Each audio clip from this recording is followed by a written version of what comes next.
once again into the breach. Like, anywho, a friend wanted some moon bases, some moon plates, and so I'm trying to find good ones to send to him. So I already picked out the 2 moon, which overall, I mentioned before in other videos, you get what you get these days. Oh, again, I need a haircut. Wow, that thing is sticking out. Just like my nose. I'm not going to scratch my nose. But I found 2 moderately good moon bases. Now, what happens sporadically on some wear on here on the points, that's what happens on these things. But there's no breaks. There's no, I mean, there's slightly yellowed, but then again, this is better than the rest of mine. So, but when it comes to the bases, it's very hard to find good bases.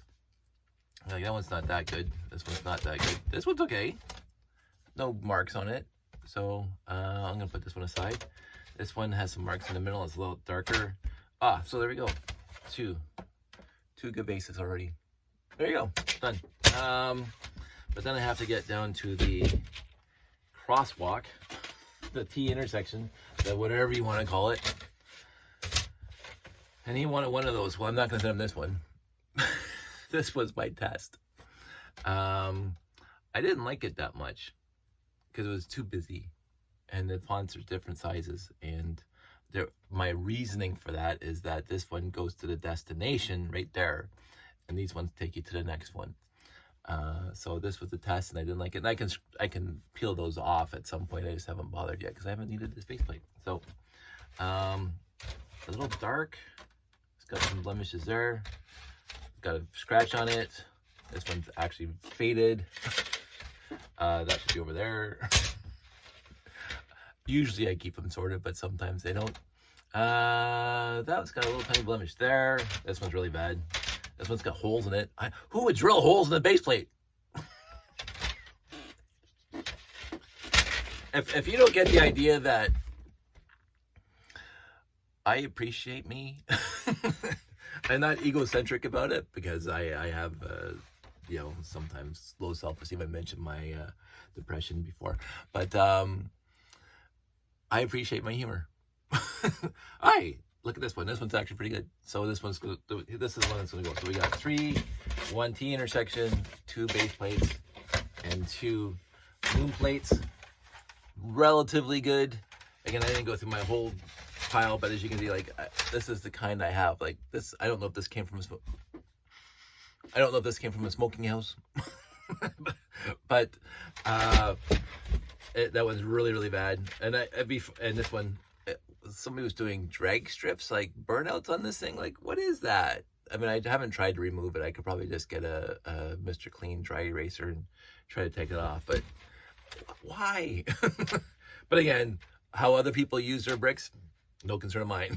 So another one that's pretty yellowed. And again, I'm not saying that all yellowed ones came from a smoking home. I think, as I know from my monorail,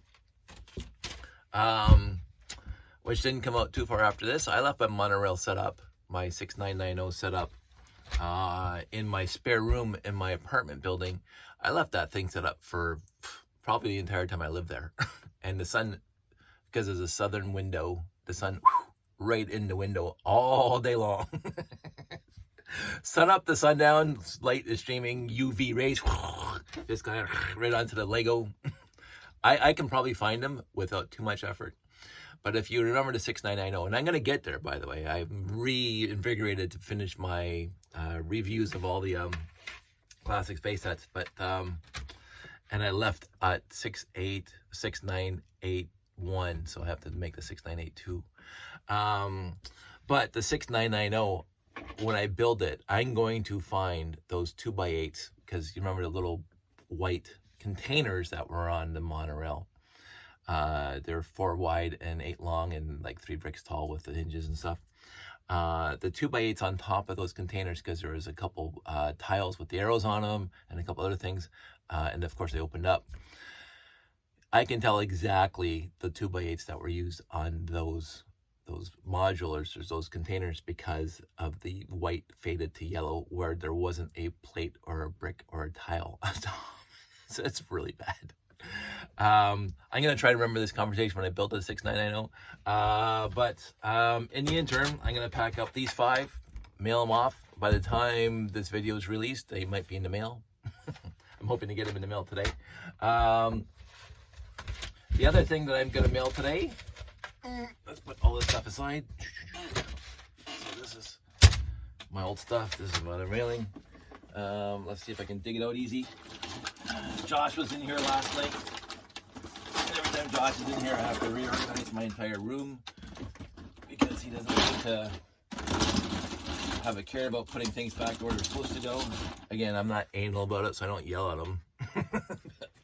But it is one of those things that having a kid, heel wire just laying everywhere. So the other thing that's going to go in the mail is this guy, because I will never use it, and I have a friend who will. So, and with that, I'm going to send one of these guys, and I have 4, and I don't need 4, so I'll get that packed up today too. I was just wondering if I could fit this in here so I don't have to like make a separate box. I highly doubt it, but I don't think that'll fit in here. That's unfortunate. Facility, I'll have to ship it separately or in a bigger box. I was just gonna wrap this one. Oh, maybe. Ooh. That's close. Maybe there.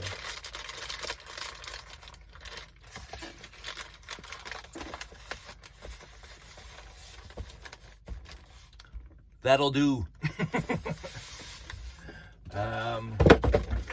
So I was happy that I got this set years ago off of eBay, but again, I will never ever use it. So, because I will never ever, as I mentioned before in the video talking about this thing, I will never buy an Apple IIe or an Apple ever. so I cannot use this, and he can't. He has some friends that are very, very much interested in continuing the enthusiasm of old 4.5 volt controller bricks. And so this is my balance in my life right now. I have, again, a whole scale in my head. I mentioned the scale before of top, what they used to call top drawer. What's in your top drawer? And moving on down, like we always talk about your favorite Star Trek episode. You know, City on the Edge of Forever, sure. Balance of Terror, sure.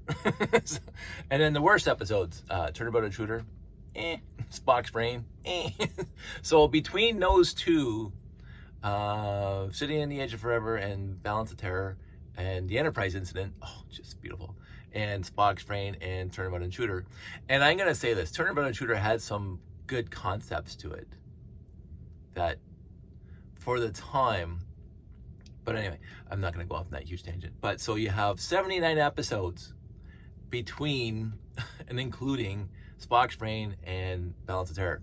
So there's a scale, and again, it varies from one day to the next. You have the Journey to Babel, just a perfect episode for me. I thought it was fantastic, and Mark Leonard just like ate every scene. He just chewed up the scene every time he was on the screen as Sarek, and I'm glad they brought him back. But so for my Lego collection, and willing to part, because I have to be for myself. Nobody else has to be like this, but for myself, because I do have a mandate in my head. So again, the scale, the mandate, here's the line: I have to downsize. I really do, because there's so much here that I will never ever use. And so I don't want this to be an obsession, so that's part of my mandate. But also, I don't want it to leave this room. I don't want the Lego to expand past this room, because I don't want to be that kind of collector that has the most. That's never been me. I've never been, oh, I have to have the most. I have to have what I want, when I need to do what I need to do. My friend John used to say this when he was, talking about what he has in his house and what he doesn't have in his house. And people go shopping and they said, oh, I'm going to buy this because I might need it at some point in the future. Like storage containers, like you have whatever, these things, right? And so when people see a good storage container, they say, oh, I'm going to buy that and I'm going to put it on the shelf because I'm going to use it at some point in the future, right? And John going, why are we storing storage containers?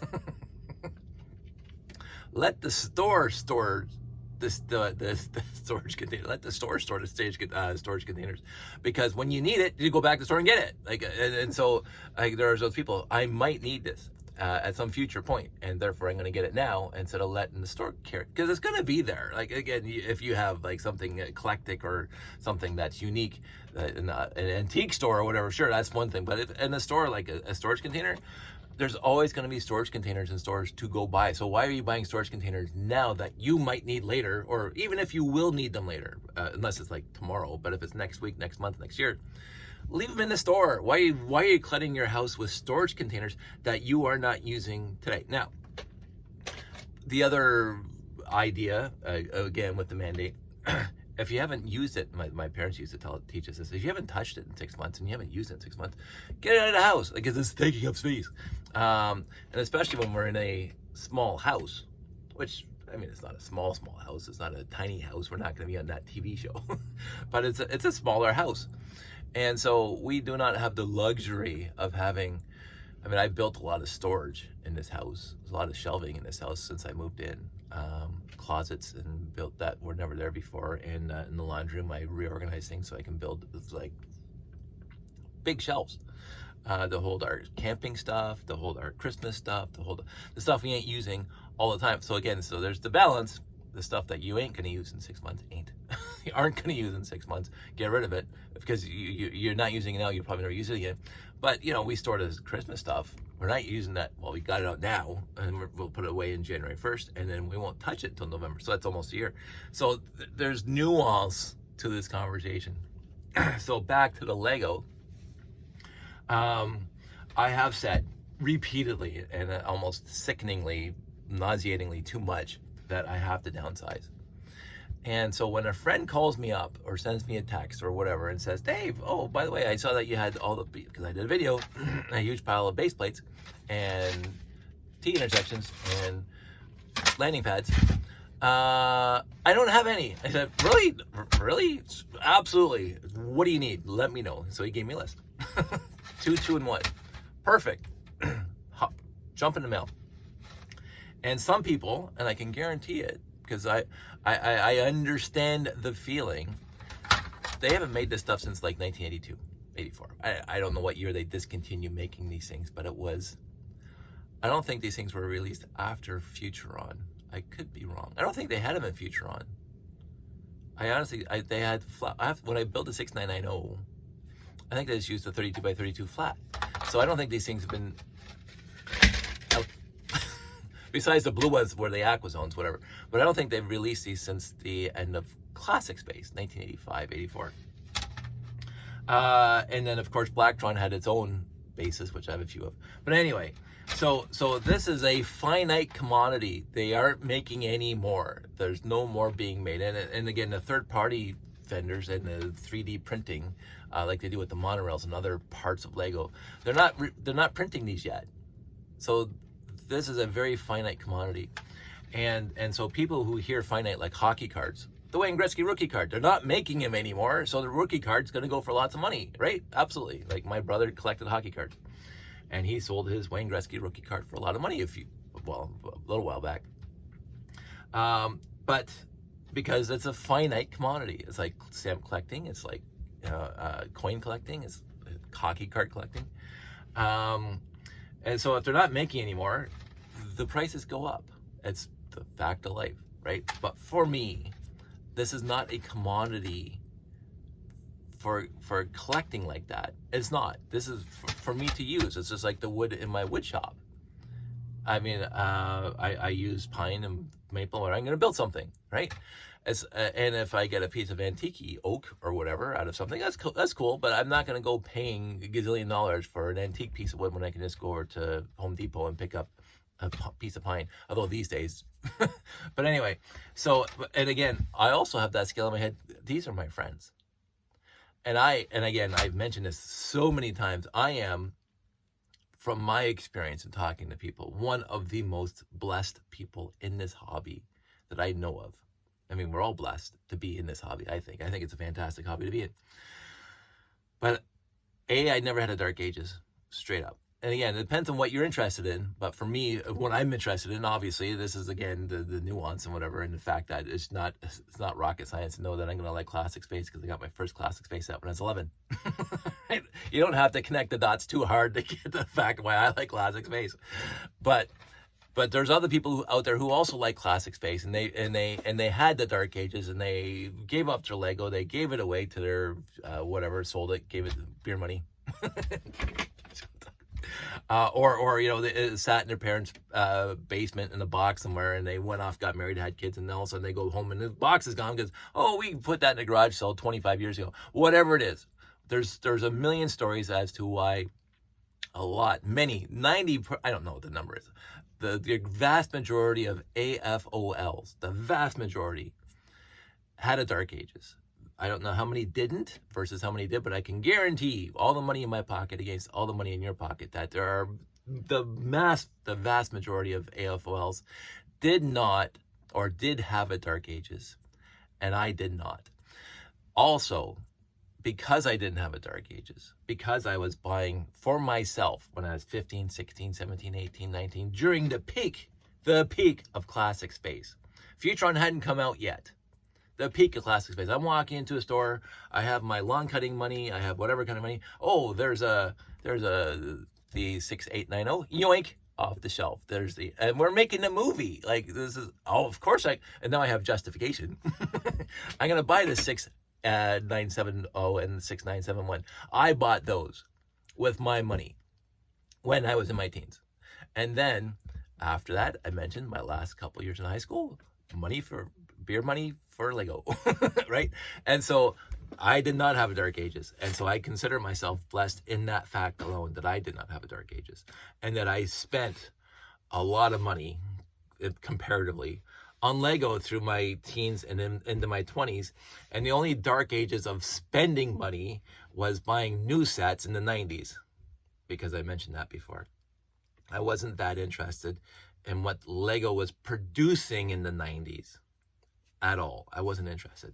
I was hitting every garage sale. I was hitting every thrift shop. I was hitting flea markets all the time because I have my license and I have my own house and I have my own apartment. I mean, and I get to drive around and I have a full-time job making a good income, making IT work. So it makes money.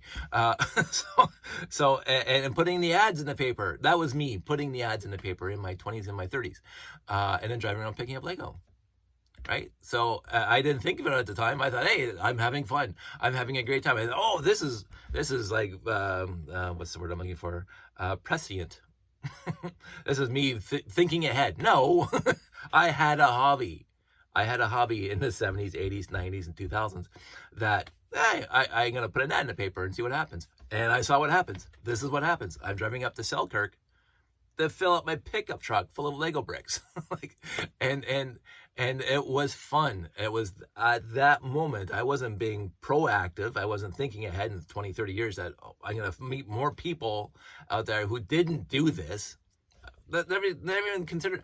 I thought, again, I'm going to keep on reiterating this. I thought I was the only adult fan of Lego on the planet.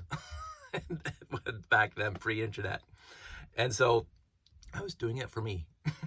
And yet, because who I am, and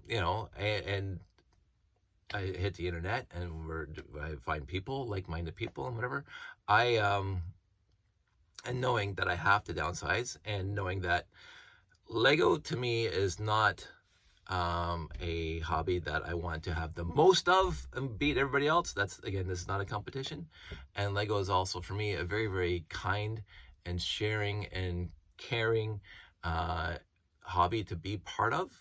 And therefore, when somebody asks that I know, and I know they're going to appreciate it, and ask me for base plates, absolutely, absolutely, I'm going to ship it to them.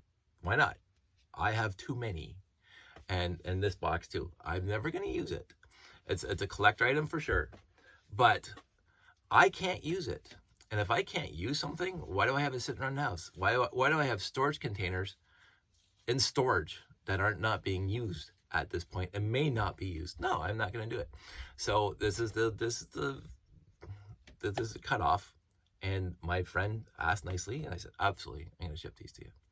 And I'm going to ship this to my other friend.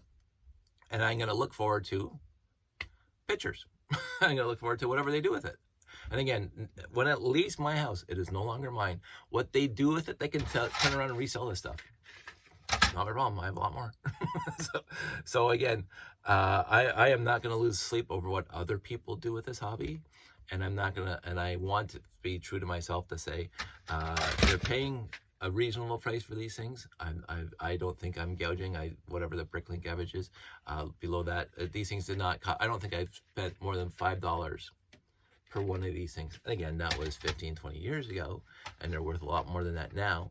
But for a friend, I'm not going to go extortion on them. No, they're going to pay me for the shipping. They're going to pay me for the parts, whatever. I think, I can't remember what we worked out. But it's fair to him, it's fair to me. This thing too, fair to me, fair to him. Because this thing didn't cost me hardly anything. I don't remember exactly how much this cost me on eBay. It was a lot of stuff, and the going rate in this is, again, because it's a very, very exclusive commodity that hasn't been made in 40 years or 30 years.